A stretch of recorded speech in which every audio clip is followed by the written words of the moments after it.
In Star Wars The Phantom Menace, Qui-Gon and Obi-Wan jump from the exit of a ventilation shaft and hide behind some cargo boxes.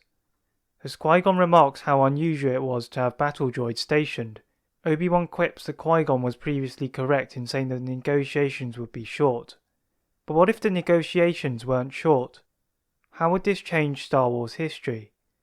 As you're about to see, a lot changes.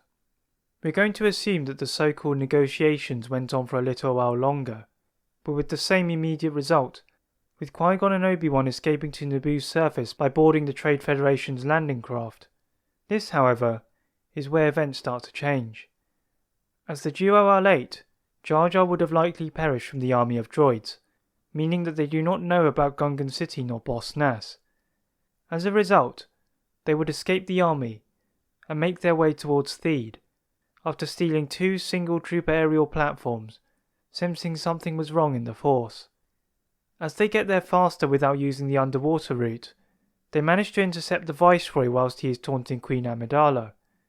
Their escape, however, is thwarted as in canon, thus the events on Tatooine remain the same, except that they now hold Gunray as a captive. Back on Coruscant, Qui-Gon still reveals about the possibility of his attacker being a Sith. However, the admittance of Gunray to his actions means that Palpatine no longer has leverage to convince Queen Amidala to move for a vote of no confidence. Without the assistance of the Gungans, the Jedi Council recognizes that their army is not strong enough. This would lead to the Jedi Council sending more Masters and Knights into the battlefield. With the possible involvement of the Sith, Mace Windu is sent along with Qui-Gon and Obi-Wan to investigate. The results on the battlefield remain the same, with the Republic winning due to Anakin blowing up the Federation's droid control ship. Whilst in the Theed hangar bay, Qui-Gon does not perish at the hands of Maul, as with the assistance of Mace Windu, they finish the Zabrak, this time more thoroughly. As the celebrations ensue, Palpatine realises that he would need to manipulate more people to be elected as Chancellor.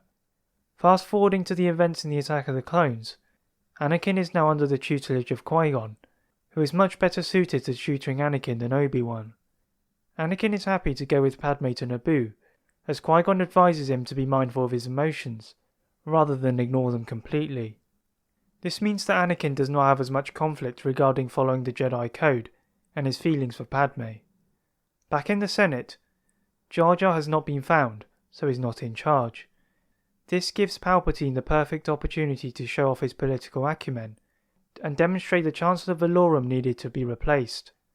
Anakin, meanwhile, is faster to Tatooine, as the teachings of Qui-Gon enable him to save his mother, preventing him from slaughtering the whole Tusken community. After freeing his mother, they venture to Geonosis to assist Obi-Wan. The clone army, which is not yet controlled by Palpatine, as Valorum is still Chancellor, descends on Geonosis. The same occurs inside the arena. However, once chasing Dooku, events change. Now with the presence of Qui-Gon as well as Obi-Wan and Anakin, they are more patient. Without being in a confined space, Qui-Gon uses his Ataru to supplement Obi-Wan's Soresu and Anakin's Gem So. Although Dooku knows the flaws in Qui-Gon's form, the combined efforts of the 3 Jedi manage to hold him off before Yoda arrives, and they capture Dooku. Dooku is questioned in front of the Jedi Council, where he reveals that Palpatine was the Sith Lord they have been looking for. Dooku also attacks the Council on how they have been static, and not evolved to the activities of the Sith. As Dooku is taken away, the Council ponders to decide how they would arrest the Chancellor. They decided to send 5 of their best lightsaber combatants, in Grandmaster Yoda, Mace Windu, Plo Koon, Obi-Wan Kenobi, and Qui-Gon Jinn, to arrest the Chancellor.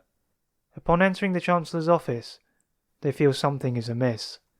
Walking further along, they lay their eyes upon an empty desk.